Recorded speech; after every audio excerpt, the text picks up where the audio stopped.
How do we use Calendly to book in over 100 sales calls each and every month for both my agency as well as my coaching business? And how do we distribute those calls correctly across our sales team automatically using Calendly? Well, that's exactly what I'm going to be showing you step by step in this video. So with that being said, let's just jump straight into it. So there's a myriad of softwares out there like Acuity, Schedule Once, Calendly, right? That are all booking softwares. My personal preference is Calendly simply because of what I'm going to show you in this video. So first things first, this is the back end of Calendly. Okay, so you've got a few tabs up here. You've got event types, you've got scheduled events, and you've got workflows. In event types, these are all of the different event types. Obviously, most of the time for your business, you'll have different people booking in a call for different reasons, and that's what you want to separate in the back end. So you can see here, I've got an agency growth session for our mastermind, and then I've got a one-on-one consulting session again for our mastermind, and then we've got just some random 60-minute meeting. Okay, so that's all determined at the event type level. Then you've also got scheduled events, and within scheduled events, you've got a few different tabs. You've got your upcoming events, you've got your pending events, you've got your past events, and then you've also got like a date range section here to like search and filter, etc. Now, I actually don't take sales calls anymore. That's why I've got no upcoming events. But if I go to my head sales rep here, you can see what it looks like in a real life situation. So you can see obviously the date range here. So this is today, right? It's got a bunch of calls today. And then you can see obviously all of the following days. You can actually go into a second page here and see even further than that as well. And then you've also got obviously all of the past events as well, so you can go back through and have a look and whatever else it may be. So as you just saw, I switched from my head sales reps Calendly to my Calendly. So you may be asking, how do you add these users, right? How do you add your team into your Calendly account? Well, there's a few ways to do it. Well, number one, you can click this downward arrow up here and you can go here and go add new user. Or conversely, you can come into the top right here and go into admin management. And then from here, you can see all of our team currently that's inside of my personal Calendly. And so to add a new user, you would just go up here to the top right-hand side and go add new user. And then you add them by virtue of their email. So ideally, you want to be giving your team a personal email, right? For your company specifically. And so you would then just simply add in their email, right? Whatever it may be. And you can add in up to 8 people at once. You can do it multiple times, whatever. And then you would just simply go next, and it's going to give you a bit of a breakdown in terms of costing. So it's $15 per month per user. So I just did 2 there, and that's going to give me 2 seats for $30 a month.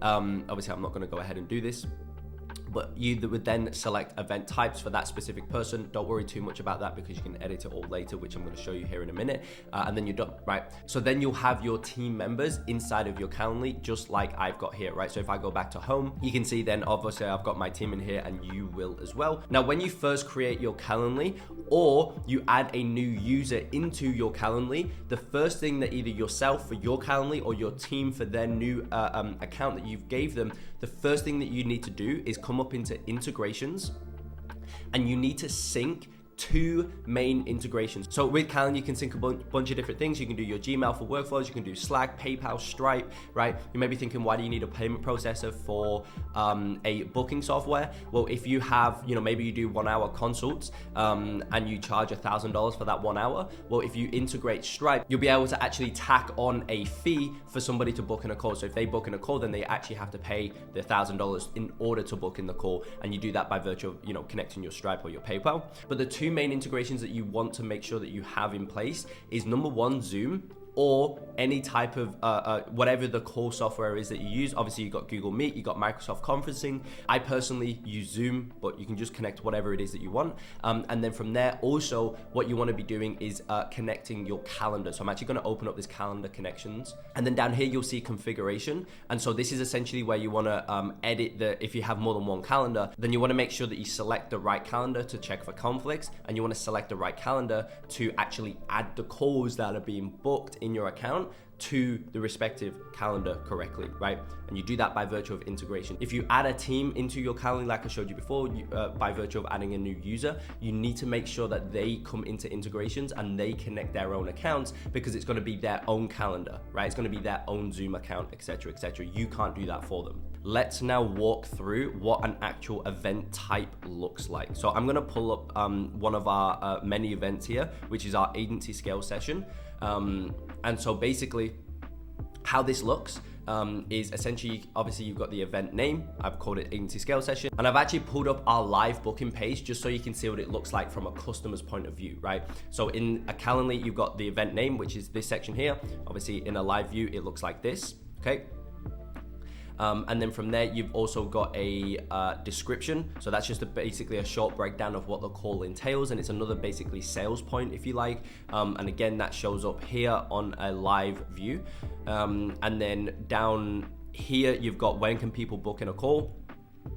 And then in this section here, obviously you've got availability. Now you'll see here that I've got like multiple members in this availability section. That's for the sales team section, which I'm gonna get onto here later on in this video. But just for now, just know that this section here is where you do your availability. So again, in a live view of this is where they will be able to select a day. And then when they select that day, there's a bunch of times on the right-hand side.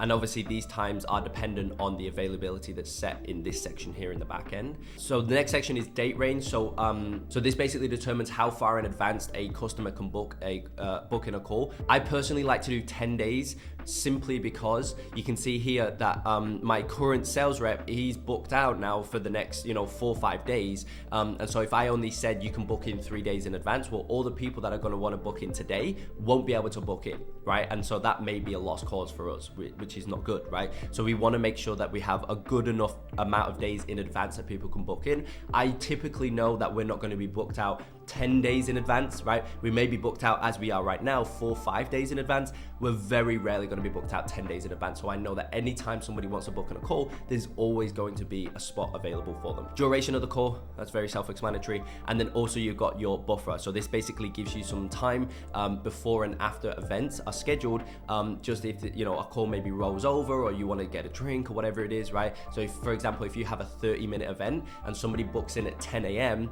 well, that event would typically finish at 10:30 a.m. And so nobody would be able to book in a call in that instance until 10:45 a.m.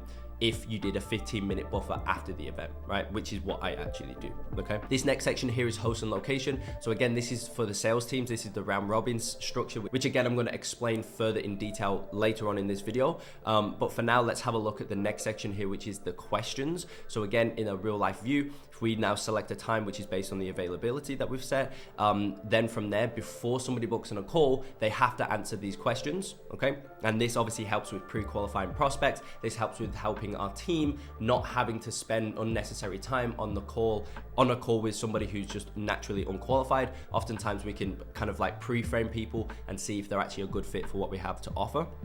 And again, those questions are set in this section here. To add new questions, to delete current questions, you just go edit, you go delete question, and then to add a new question, you just simply go add question. I always make the questions required as well, so make sure this is turned on. Reason being is because if I drop a question in here, it's because I want the prospect to answer the question. And so if you make this not required, they can still book without answering any of the questions. And at that point, the question kind of becomes irrelevant, right? There's no point in even having it if nobody's answering it. And now we move on to a really important part, which is the notifications and cancellation policy. So this is basically reminders and follow-up. So we always set email reminders as well as text reminders. So if I open this up here, you can kind of see what our timing looks like. And obviously the body is just the default Calendly body. And for the timing, we always do 24 hours before, 12 hours before, and 1 hour before. And the text messaging, we do the exact same. And then from there, you finally got the last section, which is simply the confirmation page. I always select here. I never do the display Calendly confirmation page just because it's very basic. I always redirect to an external site, and then I create a thank you funnel, right? One of the big reasons as to why we do this is because when somebody books in a call, you've done the job of selling them on booking in a call. But once they've booked the call, you now need to transition your goal to be selling them on showing up to the call, because a book call does not equal a showed up sales call, right? So we always redirect our traffic to an external URL, which acts as our thank you funnel, which focuses on selling the prospects on actually showing up to the call at that point. And then, as I said before, if you actually charge for the calls, then you would then go into this section here and you would go accept payments with Stripe or PayPal. Obviously, we don't do that. So we don't have any of our integrations set up, but I just showed you before in the integrations tab how to connect your payment processor. And on the topic of integrations, this is a round robin event. And so this is where multiple people can be on the same event. And I'm going to explain this in more depth here in a minute. So if this doesn't quite make sense as of yet, don't worry. But on the topic of integrations, with each individual, you can connect their respective Zoom if they've integrated Zoom in the integrations tab, again, like I showed you before. So make sure that you always connect the Zoom. Now, this is again on a round robin event. Let me just show you what this looks like on an individual event, which would be one of these at the top here, right? So for example, I'll just pull up this random event. We don't use this anymore, but you know, it will explain my point. You would do that same section for the location. You would then integrate the Zoom section, right? So you go Zoom here, and you can see here, because I've done my integration with my Zoom account, this instantly connects with my Zoom. And so then on the confirmation emails that they receive that we set up down in this confirmation section here, they will get their own unique Zoom ID so that they can go click on that Zoom ID at the scheduled time and we can have our call. It's the same structure with Google Meet, with Microsoft Teams, etc. So that is a very basic but simple and straight to the point overview of the event types and how it all works. Now, what do you do if you've got a team, right? What do you do if you've got multiple salespeople on your sales team? How can you just have one event but have that across, you know, 5-6 team members? Well, in order to do that, you want to create a round robin. And so let me show you how to create this live, right? Let me show you how to create a live round robin event. So what you would do is you come up to the top right hand side here and you go create. Now this is how you would just create any normal event as well. So you would go event type, okay?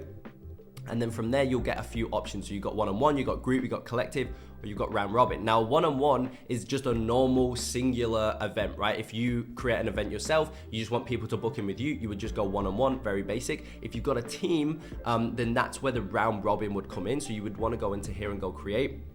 Type to add user, I'll add my head sales rep, which is Brandon. So I'll go into here and select him. And then you would simply go next. In that section, you would just select all of your sales team, whoever you want to be on this event. Again, event type name, I'll just call test 1. And obviously you know what all of this stuff is now because we just explained this. So the description, again, it just gives a small breakdown of the call and what's it about, right? And we'll go next here. And then in this section here, you would want to select your availability. Now, what we want to do here, because there's multiple people, you can see here 2 of 2 members. So you'd want to go show, and this would then bring up all of the sales reps that you've just selected to be on this event.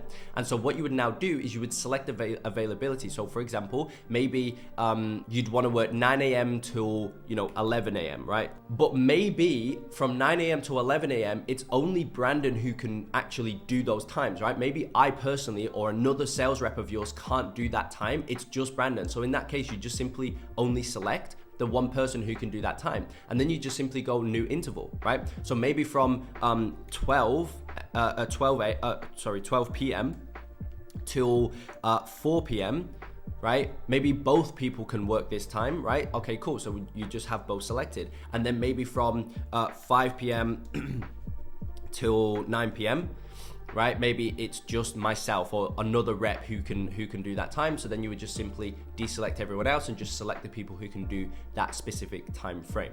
Super, super simple. Now, you can also here go apply to September 9th only, or you can do apply to all Thursdays, right? So every Thursday, this is the time frame, or you can apply to multiple. This is usually what we do, just because most of the time we have the same availability each and every day. So you just go Monday, Tuesday, Wednesday, Thursday, Friday, and then Saturday and Sunday if you guys do that, whatever it may be, and just simply go apply. Now, again, this is the same as the last breakdown that I just did. So invitees can schedule, we usually do 10 days in advance. Usually our calls are going to be 45 minutes, and we usually do a 15-minute buffer at the end of the event. Okay, and we'll go next. This is the next section that changes with round robin events, and this is super important for sales teams. So first of all, we always optimize for availability, right? You can also optimize for equal distribution, meaning that each and every rep will get an equal amount of calls, right? So for example, if I'm not available until 3 days in advance, right? For example, another rep, right, is available this morning, but they've already had 2 calls booked and I've only had 1 call booked. Well, the prospect who wants to book in today will own the earliest event that will be available for them will be me in 3 days, because there's not an equal distribution, right? Brandon's had two calls booked, I've only had 1. So they're gonna optimize for me to get to 2, so it's equal, before they optimize for availability. I prefer optimizing for availability because it's simply I want people to be able to book in as soon as possible, right? As close to today as physically possible. Then Then from here, we've got the host. Now again, who's gonna show here? Well, that's gonna be the people who you actually added into this event initially. And I'll show you how to add additional people as well. But for now, we've just got Brandon, we've got myself. So first of all, the location, right? This is gonna be their Zoom account, okay? Just like so. And priority, this is super important. So for example, I actually did this with my head of sales, Brandon, when he first started, right? So before he started, I was taking all sales calls. And when I brought him on board, I wanted him to start taking sales calls, but I didn't want him to take all of them, right? Because he was kind of new, he was fresh. I didn't really know, the performance. And so I basically had the structure like so, which meant that I had the highest priority. So I was gonna get, 70% of the calls, 80% of the calls, and he would get, 20-30% of the calls. He would get a few of the calls. I would still get majority of them. But when he was fully ramped, I basically now have set it as so, where it's he gets full priority and I don't get any calls, right? Because every single call directly goes to him. And so if you have a full sales team, you can do it obviously just like an equal distribution, or you can set a specific priority for each individual rep depending on their performance, depending on whether they're new, whether they're fully ramped, etc., etc.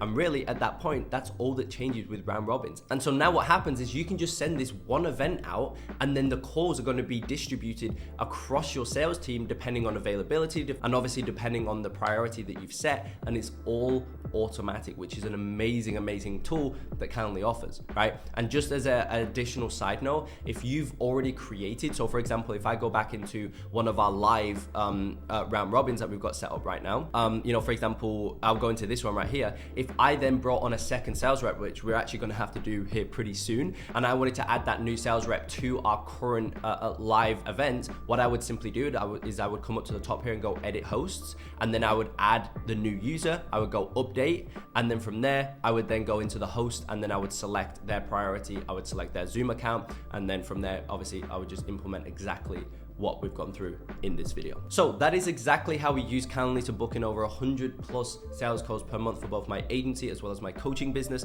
And it's also how we use Calendly to distribute those calls across a sales team. I deeply hope this walkthrough was useful. I hope that it brought some answers to your questions that you have. If it did, please go ahead, smash the like button, subscribe to the channel, and I will see you in the next video.